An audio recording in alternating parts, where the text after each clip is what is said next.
Dr. Nicole Avena is a research psychologist and expert on diet, nutrition, and addiction at the New York Obesity Research Center at Columbia University in New York City. She's done groundbreaking research on sugar addiction, which she will tell us about today.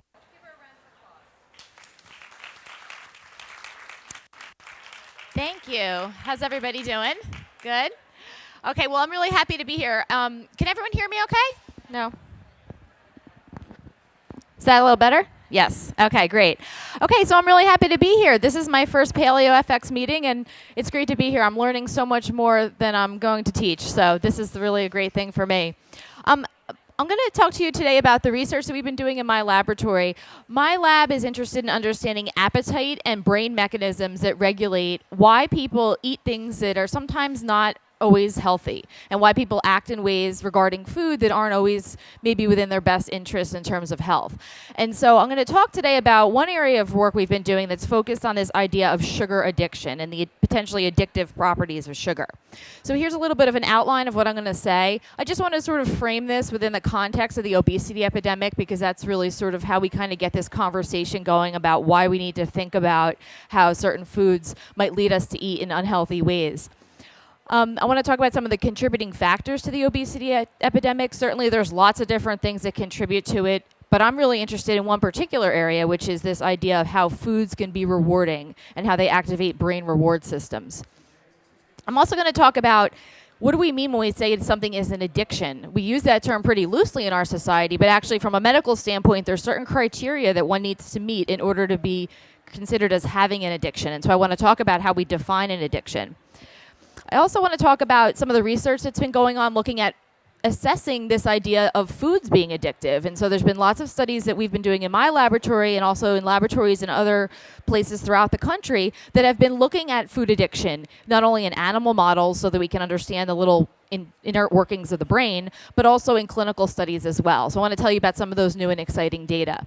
And then I think we can maybe have a little bit of a discussion about how some of this might relate to why it's so difficult for people to stick to low carbohydrate diets. There's lots of people trying to stick to various different types of low carbohydrate diets, and often people find that it can be difficult to stay on a low carbohydrate diet for maybe potentially some of the reasons I'm going to tell you about today. So as I'm sure you all know, we're facing this problem in the United States and throughout the world with the obesity epidemic. It's now become a pandemic. Approximately 69% of adults in the United States are overweight, of which approximately a third are obese. And so this is a problem that we need to think about, and it's continuing to get worse and worse. As you know, being overweight or obese is associated with comorbid health conditions such as heart disease, diabetes, increased risk for cancers. But it's important to note that there's also a psychological component to this. And so people who are overweight or obese have less happy lives. They have poorer well-being. And we want to make sure that on a psychological, emotional, and social level that people are really well and taking care of themselves. So there's medical complications from obesity and being overweight, but there's also the psychological and sort of mental component of it as well that's just as important in my opinion. So the question is, why? Why are so many people so overweight and obese, and why do people have a hard time regulating their food intake? There's lots of different diet programs out there telling us what to eat a healthy diet, but people just can't seem to stick to it. And the question is why? That's something that I'm interested in studying. So lots of reasons. We know that portion sizes have gone up. This is a nice little commercial infographic here that shows us what things used to look like in the 50s and what they look like today. Certainly our portion sizes have gone up dramatically. Also, food acquisition in and of itself is easier than it used to be. Here's a cartoon depicting what maybe some of our ancestors looked like. We had to hunt and gather for our food. You had to really, really work hard to get food. And this is what hunting and gathering looks like today. You can go to any type of commercial store and buy lots and lots of food and bring it home and store it in our big pantries and our big houses. And all that's great, but again, having easy access to food that's relatively cheap that we don't have to work hard to get, this is potentially contributing to some of the overeating that we're seeing. One of the things that I've been focusing on in my lab is sugar. We're interested in looking at sugar because the statistics regarding sugar are really just astounding. Right now, the average United States citizen, children and adults, get an average of 22 teaspoons of added sugar each day. in their foods. And so we're talking about food that's added into the food, sugar added into the food, or sugar that you're adding in yourself. And so 22 teaspoons is a lot, especially when the World Health Organization recently came out and said that we should be getting no more than 5% of our daily calories from added sugar. So overall, Americans are consuming way too much added sugar. And this is because it's in a lot of the products we consume. Here's an example of some of the sugar content in various different beverages. And so you can see that some of these popular beverages that people consume can contain up to 12 teaspoons of sugar in one serving. And so we're talking about, 2 days worth of sugar in one single serving. And so that's really contributing to excess sugar intake. Also, if we look at what we're spending on groceries and where we're sort of spending our money when buying food, you can see that things have changed dramatically over the past 25 years. If you look back in 1982, this is taken from an article that was in Mother Jones, you see that the majority of our spending in the United States was on meats and fruits and vegetables. But if you flash forward to today, we're spending most of our money on processed foods. So this slide got a little messed up because of the communication between the PC and the Mac. But the point here is I wanted to note that I'm interested in looking at the addiction process or the rewarding aspects of food, how that may contribute to some of the overeating that's associated with increased body weight and obesity. And to think about the sort of reward side of it, we have to introduce this concept of hedonics. So we eat because we need energy, right? We need calories to survive. But it turns out that some people are using food for other reasons.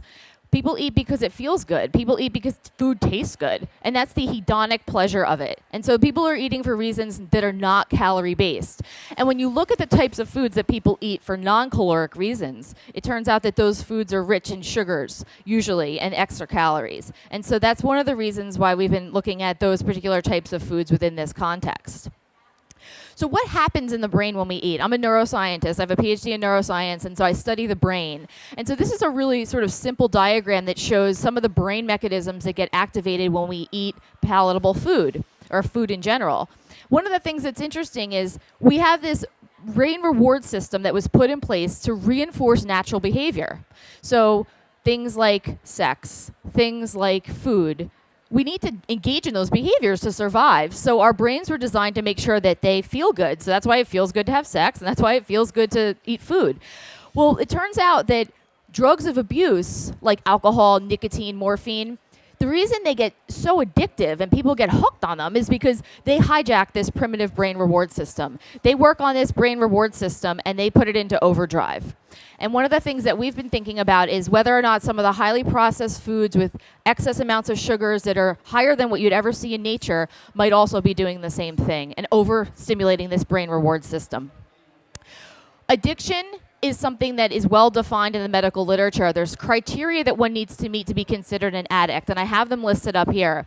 You have to meet at least 3 of these criteria for an extended period of time. So these criteria include tolerance, or being able to consume more and more over time to feel that same euphoric effect.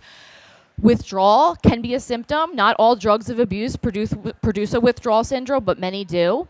That means if you have access to the drug and are dependent on it and it's taken away, you feel really bad and you can have some physiological effects of that.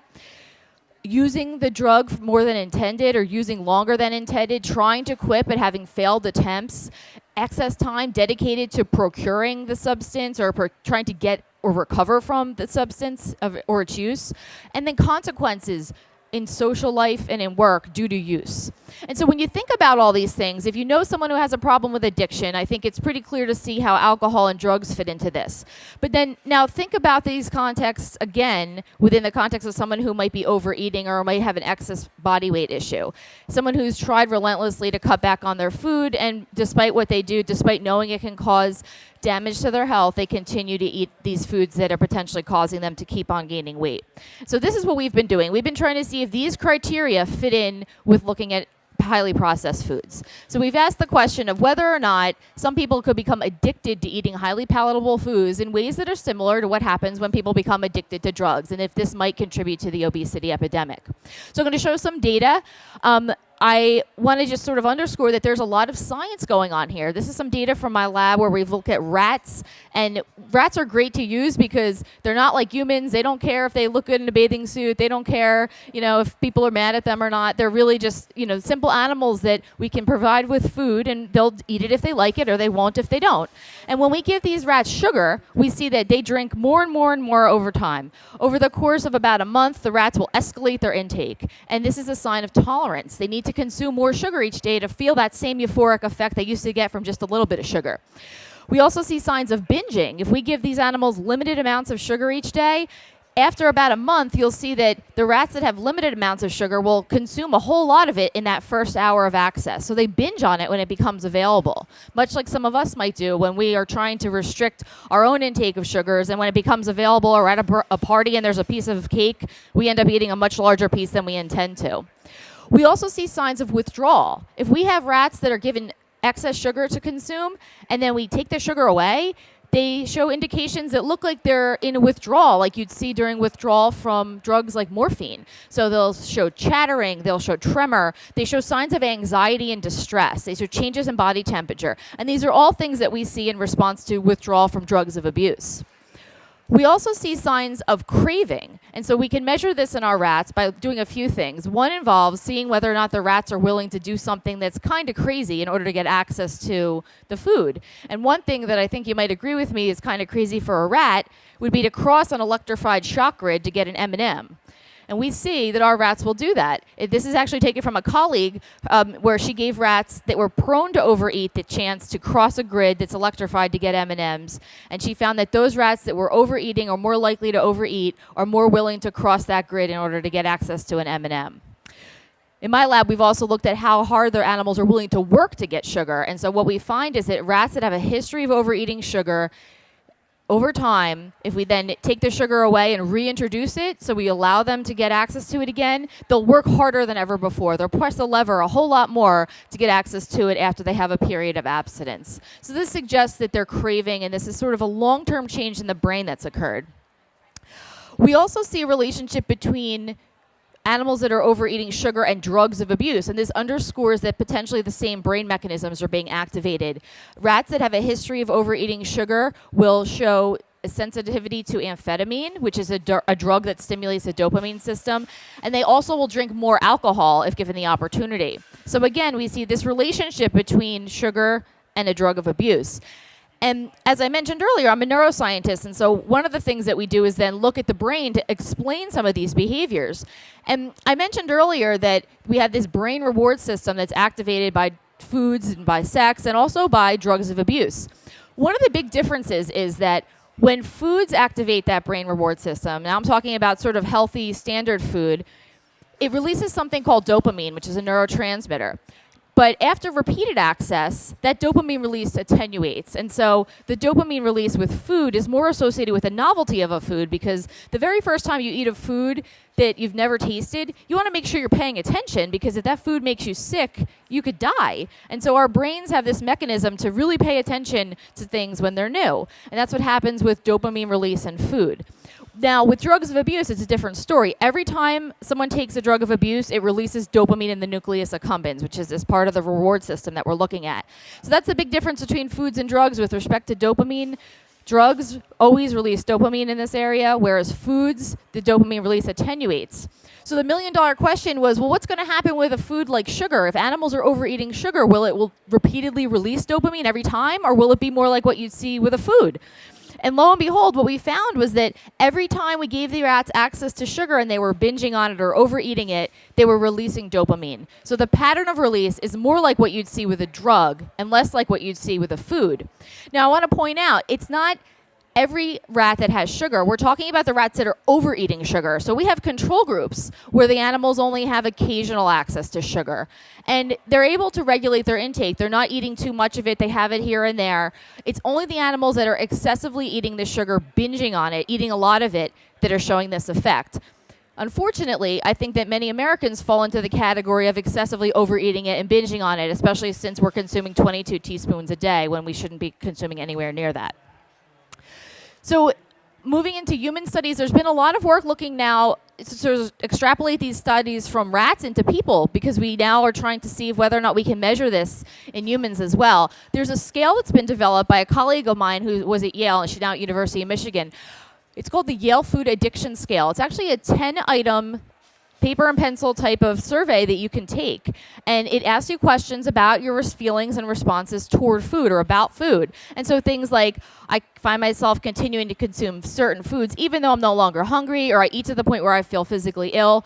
Basically, they've adopted questions that are used on psychometric devices that are used to assess addiction to drugs, but kind of tweak the wording to make them be about food. So you could take this scale and determine whether or not you meet the criteria for having the threshold of potentially having an addiction to food. And there's been lots of work that's going on looking at this scale in different populations.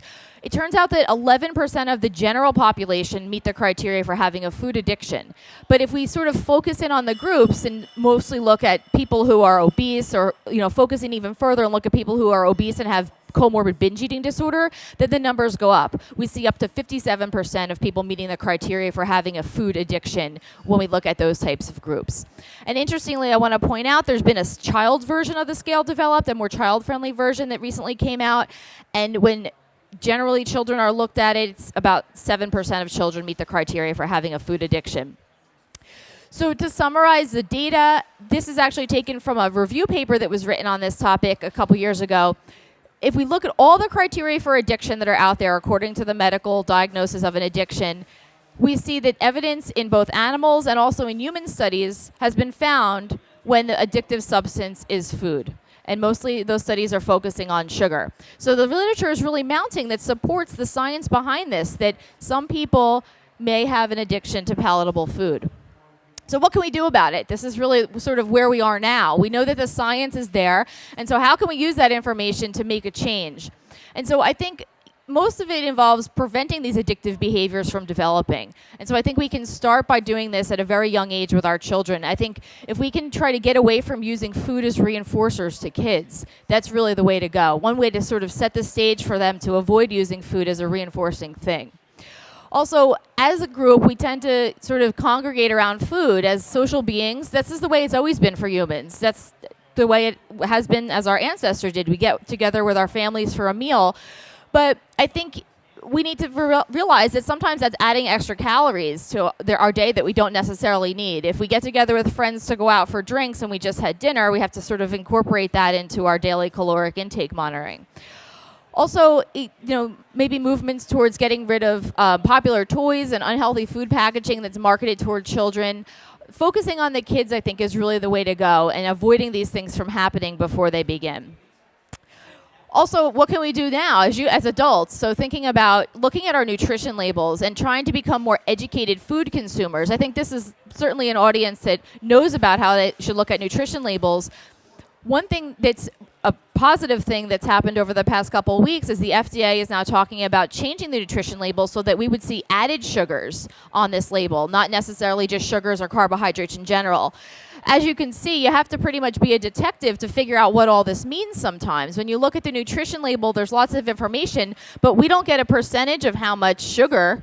We have percentages for everything except sugar. How come? So this is something that hopefully we can see some change in.